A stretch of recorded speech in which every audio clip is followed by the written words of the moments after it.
Hello, glad to see you on the channel. Subscribe, leave a like, and don't forget to write a comment. Enjoy watching. The phone started vibrating again, for what felt like the 100th time in the last 2 hours, rattling against the side table like a dying insect that just wouldn't quit, but I didn't move a muscle. I sat curled up on the arm of the couch, one leg tucked under me, coffee gone cold on the window ledge, just watching the screen light up and go dark again. Moam cell. Again. It would ring 4 more times before switching to dad's cell. Then Molly. Then silence for an hour or two. Then all over again, like clockwork. Like guilt had a schedule.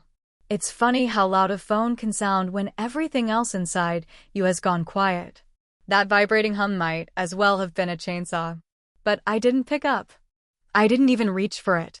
Because this time, I wasn't interested in smoothing things over or swallowing the insult.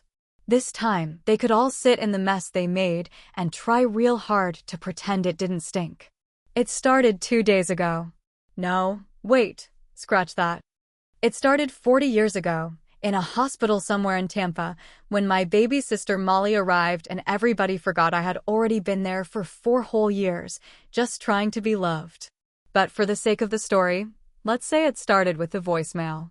The one Mom left me on Wednesday, just after lunch. "Hey, sweetheart," she said in that too sweet voice that always meant something unpleasant was coming next. "Listen, your sisters asked us to keep this year kind of small and peaceful. She's got a lot going on with the boys, and we really don't want any tension around the holiday. You understand. Maybe you can do something nice on your own this Christmas? We love you." "No, I don't understand," was what I wanted to say. But the words never made it out of my mouth. Instead, I just sat on the floor next to the dishwasher, the message on speaker, my hand over my face like it might stop the sting. They weren't even going to pretend it was a group decision. They weren't even going to let me fake a reason I couldn't make it. They uninvited me from my own Christmas at my own house. And all because Molly wanted it that way. My sister, God love her or don't, had always known how to spin a story tight enough to tie you up in it. She could break your heart with a single teardrop and make you the villain before you even opened your mouth to explain. I remember once, at her 11th birthday, she screamed that I broke her necklace on purpose when she'd actually yanked it off herself in a tantrum. I got grounded. She got cake and a new charm bracelet. And nothing ever changed after that. The beach house, though, that was supposed to be mine. It wasn't just something I felt in my bones, it was written in ink. After Dad's back surgery years ago, they couldn't keep up with the upkeep, and I offered to take over the maintenance costs. The taxes. The repairs. All of it. I was the one who got the plumbing redone, who paid to replace the busted shingles after Hurricane Isaac, who retiled the master bathroom when the mildew smell got too hard to ignore. And in exchange, they signed it over to me 5 years ago. No drama. No fuss. Just logic. They were relieved, honestly. "You've always been the one who takes care of things," Dad said when I filed the deed paperwork. "Molly's got enough on her plate." I should have known those words had a timer ticking beneath them. So imagine my surprise when I found out, through that sweet little voicemail, that the very people I'd opened my doors to had decided to lock me out emotionally. My parents, who once cried at my college graduation, now seemed just fine cutting me out of a holiday because my sister had a lot going on. Because tension made her tired. Because peaceful apparently meant Julia less. But here's the thing they must have forgotten in their little group chat without me. I still hold the keys. I hold the paperwork, the security code, the Wi-Fi login, and the legal right to tell everyone in that house to pack their bags and find a motel. They were decorating a tree in a home that belonged to me, cooking turkey in my kitchen, drinking wine in my deck chairs. And now they're calling, over and over, hoping I'll cave. Hoping I'll pick up and say something like, "It's okay, I forgive you, just don't do it again." But what they don't know is that I've run out of forgiveness. It's gone. It dried up somewhere between the 6th missed birthday call and this year's Christmas betrayal. I looked out the window, watching the ocean crash against the sand like it was trying to erase the whole damn shoreline. A gull screamed overhead like it was laughing. The phone lit up again. Moam cell. I let it ring. Then I stood up and walked to the drawer in the kitchen, the one with all the house keys, and pulled out the master set. Cold metal in my hand. Heavy. Honest. They wanted a peaceful Christmas? Fine. Let's give them a nice, quiet one. On the other side of a locked door. And that's when it hit me, somewhere between key number 4 and the surge of something sharp behind my ribs. They really forgot whose house they were standing in. There's a special kind of cruelty in the way someone you grew up with can rewrite your past right in front of your face, and still look like the innocent one. Smiling sweetly while the wreckage burns behind her like a backyard bonfire you apparently started all by yourself.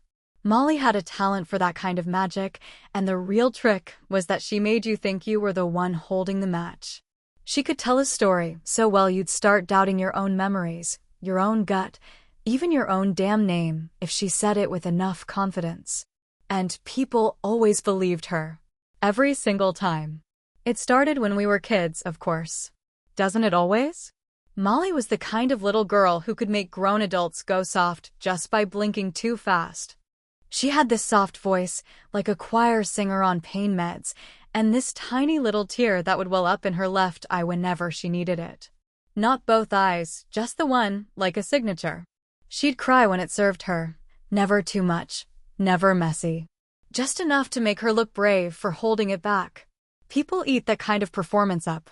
I mean, who doesn't want to save the pretty girl with the trembling lip? I was not the pretty girl. I was the girl with the sarcastic tone and the scraped knees and the book I refused to put down at dinner. I was the one who called out lies and asked too many questions and refused to apologize when I hadn't done anything wrong. In our house, that made me difficult. Molly was sensitive. And guess which one of those words sounds easier to love? She cried when I ate the last donut, even though there were clearly 11. Or 10. Wait, how many are in a dozen again? Either way, I didn't even eat the damn donut, but she said I did, and then she cried so hard Mom grounded me for 2 days. Later, I found the crumpled wrapper under her bed, and when I showed Mom, she just shrugged and said, "It's not about the donut, Julia. It's about how you make people feel." Which is funny, because nobody ever asked how I felt. She always had a way of telling stories that made me the villain, even if she was the one with chocolate on her face. And somehow it never wore off. Even when we got older, even when we both had our own jobs and apartments and lives, she could still twist a room in her favor just by blinking those thick lashes and tilting her head like the world had been unfair to her since birth. And if she ever did screw up, it was always because someone else pushed her too far, usually me. So, when I got that voicemail, when I heard Mom gently explain that Molly just needs space and wants a calm Christmas, like I was the Category 5 hurricane blowing into town, I wasn't even surprised. I was hurt, sure, but not surprised. I'd seen this movie before. I knew the plot. I knew who got to play the hero and who got slapped with the villain's mask and shoved off stage. But this time, something was different. Maybe it was the fact that they were sitting in my house. Maybe it was the fact that I'd stopped bending over backward to be seen years ago, and they were just now noticing. Or maybe, just maybe, I'd finally reached the part of the story where the villain starts writing her own lines. After listening to that message 3 more times, once angry, once sad, and once just numb, I packed a small overnight bag, not because I had a plan, but because I needed to move my body before I shattered something. The silence in the house was starting to scream. I didn't even look at the decorations in the hall closet. The garlands. The lights. The old ceramic angel Mom had given me before she decided I was too much work to deal with at Christmas. I just zipped the bag and walked into the hallway toward the front door. But then I stopped. Right by the coat rack, where the spare keys hung like ornaments nobody really liked. The master key, the backdoor key, the deadbolt key. And I just stood there for a full minute, staring at them like they were loaded guns. My hand moved before I could think twice. Click. One lock changed. Click. Another one swapped. By the time I got to the sliding doors out back, I was breathing heavy, not from the effort, but from the rush. It wasn't anger anymore. It was clarity. Like someone had wiped the fog off the mirror, and I was finally seeing my own face. Not the version they told me to be, not the one who said sorry just to keep the peace, but me, the woman who paid for this house, kept it alive, kept herself alive, even after they made it clear she wasn't really part of the picture anymore. When I finally stepped outside with my bag over my shoulder, the sun was already leaning west, soft and gold, like the world hadn't just cracked in half a few hours earlier. I didn't leave a note. I didn't call. I didn't even lock the screen door behind me. I just walked down the steps, toward my car, listening to the keys in my pocket like they were singing something only I could hear. They'd wanted a Christmas without me. Let's see how they liked one without a key. By the time I passed the county line, the wind had started picking up like it was trying to push me back toward the coast, as if the universe itself couldn't believe I'd actually gone through with it. The pine trees blurred past on either side of the road, dark green ghosts wrapped in mist, and my fingers gripped the steering wheel just a little too tightly. My phone was off, had been since I pulled out of the driveway, and every part of me wanted to keep it that way. No pings, no vibrations, no glowing screen begging for attention. Just the quiet hum of the car and the sound of my thoughts finally having enough room to stretch out. The cabin belonged to Melissa, an old friend from college who owed me a favor and never asked too many questions. "It's basic, but it's warm," she'd said. "And there's wine in the cabinet if the heat stops working."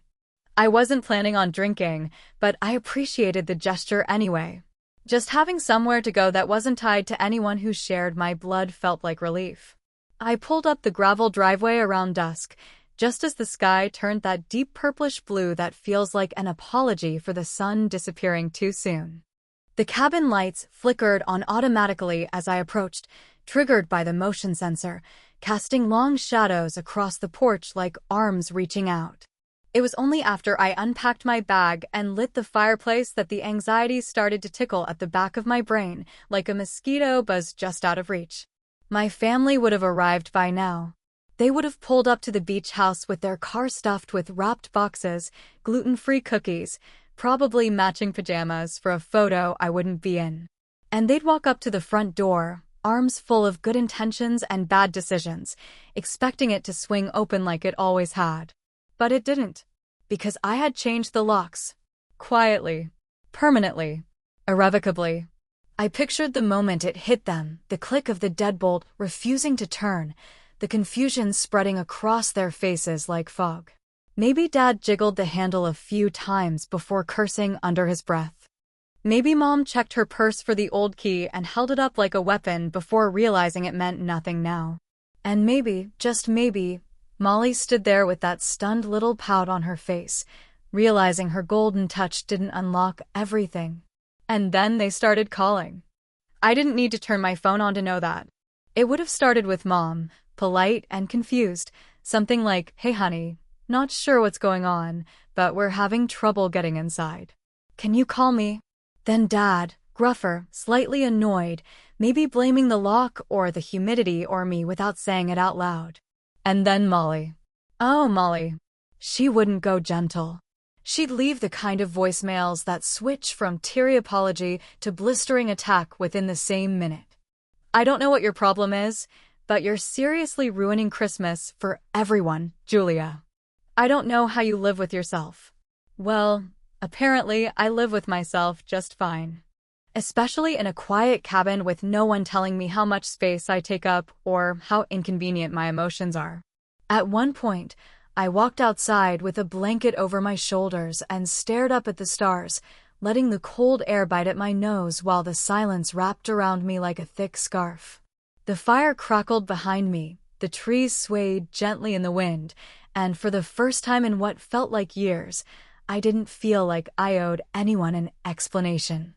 I didn't feel guilty. Not even a little. I felt powerful. And that's when I knew they'd never understand why I did it, because they'd never seen me as someone capable of saying no. Not really. Not in a way that mattered. I had just sat back down with a mug of lukewarm tea and was trying to lose myself in a crossword from last Tuesday when my phone lit up, even though it was off. Or had been. Maybe my finger brushed the power button. Maybe it was fate. Either way, the screen glowed with a name I hadn't expected to see: Rick Miller. Rick, the guy who lived 2 houses down from the beach house. Retired air traffic controller, always wore socks with sandals, once lent me a ladder when I was trying to hang Christmas lights alone.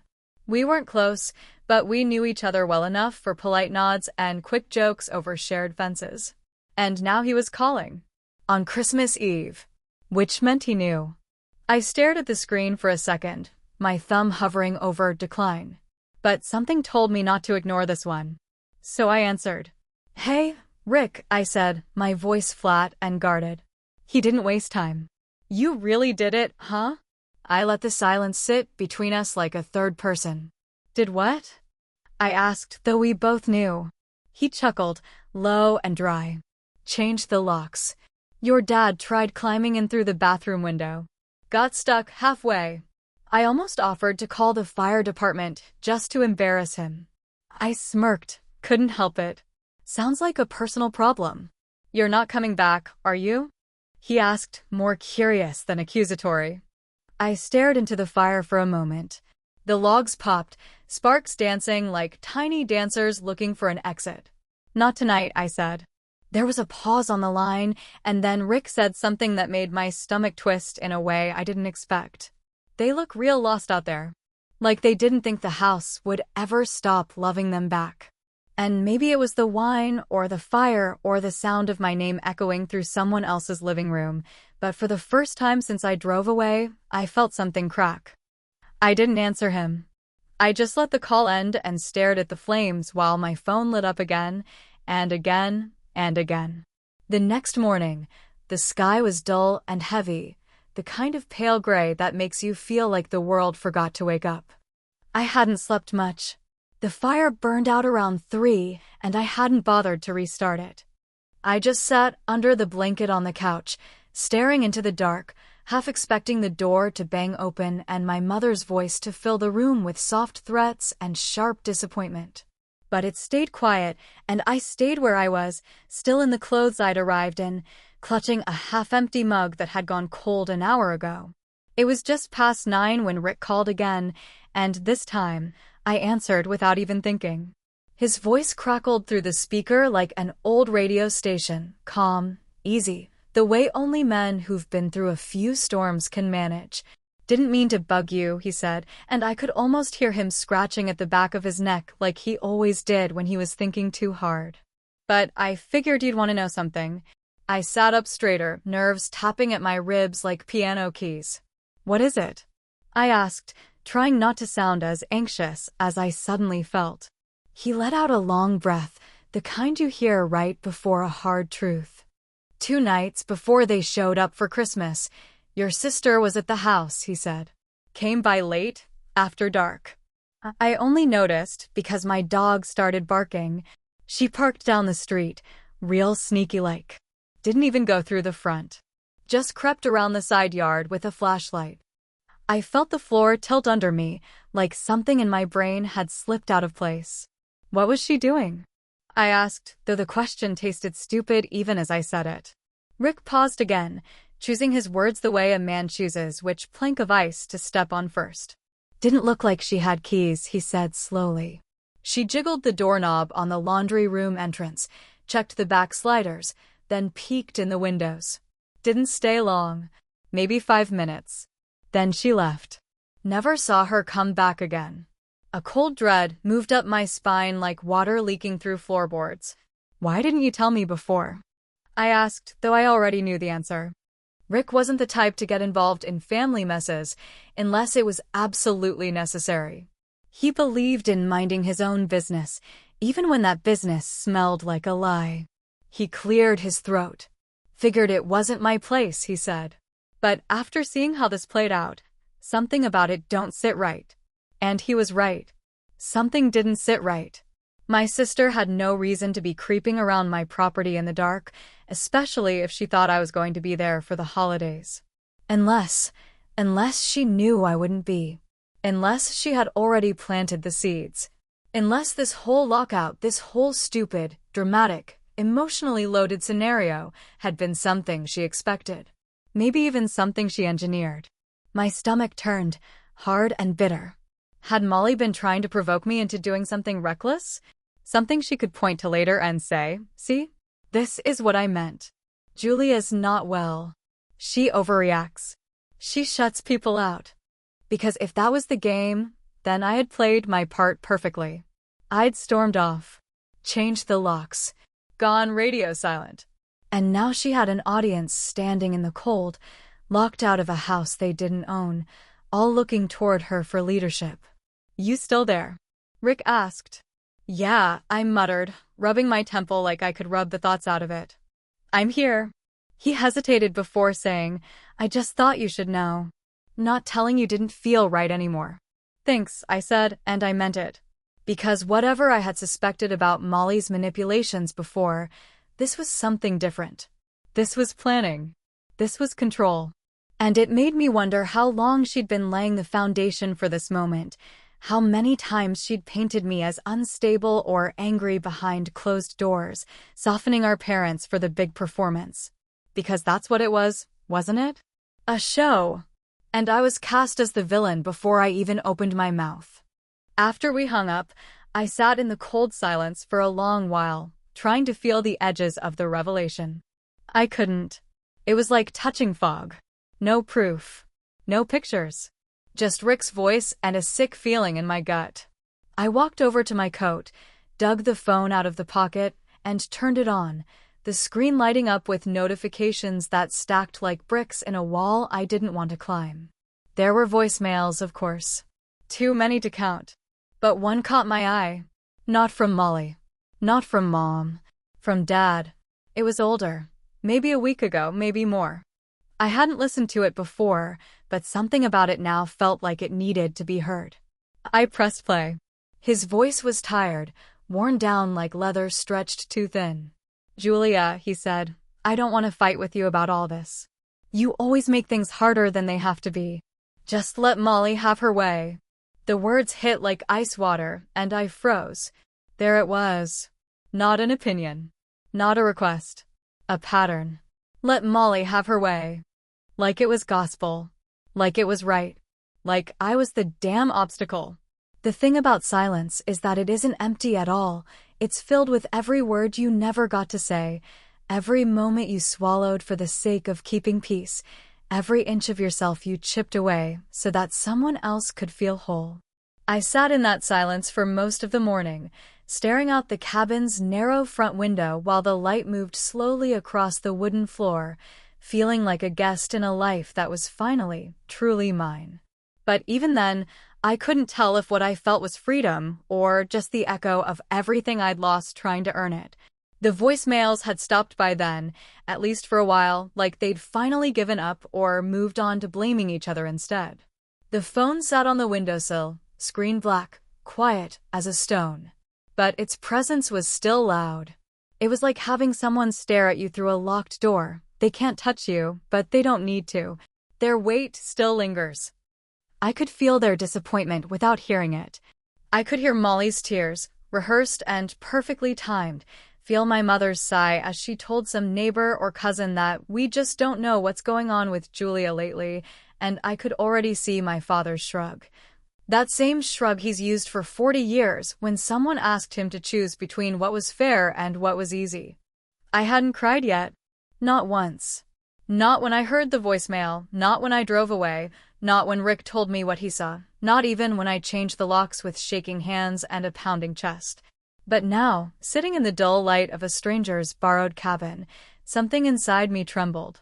It wasn't sadness exactly. It was grief, but the kind you feel when you realize someone didn't just disappoint you, they never really saw you in the first place. I picked up the phone and scrolled back through my saved files until I found the email. It was from 3 months ago, a scanned document forwarded from our old family lawyer's assistant. It was legalese, mostly, but it had a punchline so sharp I could still feel it cut. Request to reverse the transfer of property on the basis of mental incapacity. Molly's name was right there in the first paragraph, clear as glass. She had contacted them privately, claimed I wasn't stable enough to handle the house, that I had become increasingly erratic and isolated, and that it might be best to have everything reviewed. She even signed off with concern, said she only wanted to make sure Julia has support and isn't overwhelmed. You have to admire her craft. She didn't say I was dangerous or delusional, just fragile enough to raise doubt. The kind of doubt that spreads like mold through drywall, quiet and hard to prove. I hadn't told anyone I knew. I hadn't even told myself, not really. I let the email sit in my inbox like a wound I didn't want to touch, and I let it fester there, growing heavier every day. And now I could see the full shape of what had happened, that this wasn't just about Christmas or a key or even a house. It was about being erased, slowly and politely, under the guise of concern. It was about watching people you loved draw a version of you that didn't match your face and then punish you for not fitting it. The beach house had been mine, yes, but more than that, it had been my line in the sand. It was the one thing I took when they offered nothing. The one decision I made without asking for permission. And for that, Molly had decided I needed to be neutralized, softened, repositioned back into the corner she'd always imagined me standing in. The responsible one. The quiet one. The one who gives up and lets her have her way. I placed the phone back on the windowsill and looked at it one last time, still not ringing, still humming with unspoken expectations. I didn't feel triumphant. I didn't feel like the clever, wronged woman in a revenge story. I just felt tired. And maybe that's what scared me more than anything, that I didn't feel righteous or satisfied, just hollow. Like in the process of protecting what was mine, I'd lost something I hadn't even known I was still fighting for. And then, as the sun started to sink low behind the trees, casting everything in gold and shadow, I heard it again. The buzz. The phone lighting up like a warning flare. Moamsel. One last attempt. Or maybe not the last. Maybe they'd keep calling until the sound just became background noise, like traffic or waves or the wind through broken shutters. I stared at it for a long time, and something rose in my throat, not tears, but something heavier. I walked outside, barefoot, the porch boards rough under my skin, the air cool and sharp as it wrapped around me. I left the phone behind, still ringing, still glowing, and I stepped down onto the sand path that led to the lake, the sky ahead washed in pink and flame. The water was calm, the kind of calm that almost dares you to disturb it. I walked to the edge, toes in the cold silt, and I looked out across the surface until I couldn't tell where the horizon ended and the sky began. What if I became what they said I was? I whispered, not to anyone, not even to myself, really, just to the quiet. And then I stepped forward. Not far, not deep, just enough to feel the weight lift. Just enough to know that silence sometimes speaks louder than anything you'll ever say out loud.